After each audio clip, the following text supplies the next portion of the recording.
ইহুদিরা সারা দুনিয়া বাদ দিয়ে মদিনায় কি করছিল, এখন তারা সারা দুনিয়া বাদ দিয়ে জেরুজালেমে কি করে? যদি আমেরিকার ওর প্রতি এত মহব্বত থাকে তার ওর দেশে জায়গা দেয় না কেন বলেন? যদি ফ্রান্সের ওর জন্য এত মহব্বত থাকে ওর দেশে জায়গা দেয় না কেন? ব্রিটেনে জায়গা দেয় না কেন? মুসলিম ল্যান্ডে কেন? ওখানে কেন? কারণ ওরা দুইটা প্রতীক্ষায় বসেছিল। কয়টা ভাই?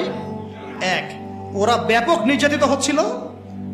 এই নির্যাতিত হচ্ছিল ওদের দোষেই, ওদের পাপের কারণেই। কারণ এর আগে ওরা ভালো ছিল, এটা আমি হিস্ট্রি আলোচনা করেছি। এর আগে ওরা ভালো ছিল, বাইতুল মুকাদ্দাস আল্লাহ পাক ওদেরকে দিয়েছিলেন।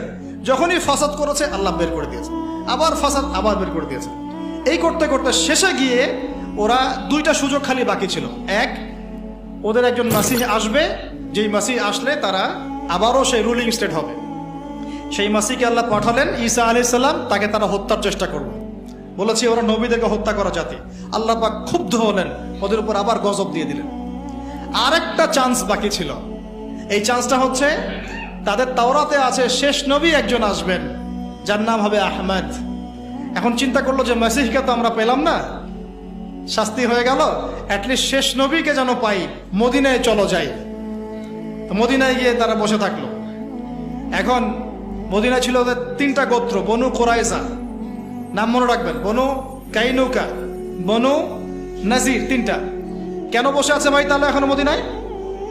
শেষ নবীকে পাওয়ার জন্য। কারণ শেষ নবীর উম্মত হতে পারলে আবার সম্মানিত হবে। এবার আল্লাহ পাক ওদের উপর অনেক রহম করেছেন। এত নিকৃষ্ট হওয়ার পরে আল্লাহ পাক যে রহমটা করেছেন, এতে বুঝতে পারছি ইনশাল্লাহ আমরা জান্নাতে যাব। উম্মতে মুহাম্মাদিকে আল্লাহ পাক আরো বেশি রহম করবে ইনশাআল্লাহ। কিরকম? এত বড় বড় ঘটনা ঘটানোর পরেও, নবী থেকে হত্যা করার পরেও আল্লাহ পাক মুহাম্মদ সাল্লাল্লাহু আলাইহি ওয়াসাল্লামকে মক্কা থেকে মদিনায় পাঠালেন, তাই না? ওখানে ইহুদিরা ছিল, সেই ইহুদিরা অপেক্ষায় বসেছিল শেষ নবী। একটু বসেন, আমি শেষ করে দিচ্ছি প্লিজ, 10 মিনিট। শেষ নবী আছে ওখানে, আমরা যদি তার উম্মত হতে পারি, বায়াত নিতে পারি, তাহলে আমরা ধন্য হব। আল্লাহর নবী তাদের দরজা পর্যন্ত গেলেন। শুধু তাই না, তাদের কেবলার দিকে মুখ ফিরিয়ে 16-17 মাস নামাজও পড়লেন, তাই না? তাদের সাথে মদিনা সনদ হলো, তারা চিনলো।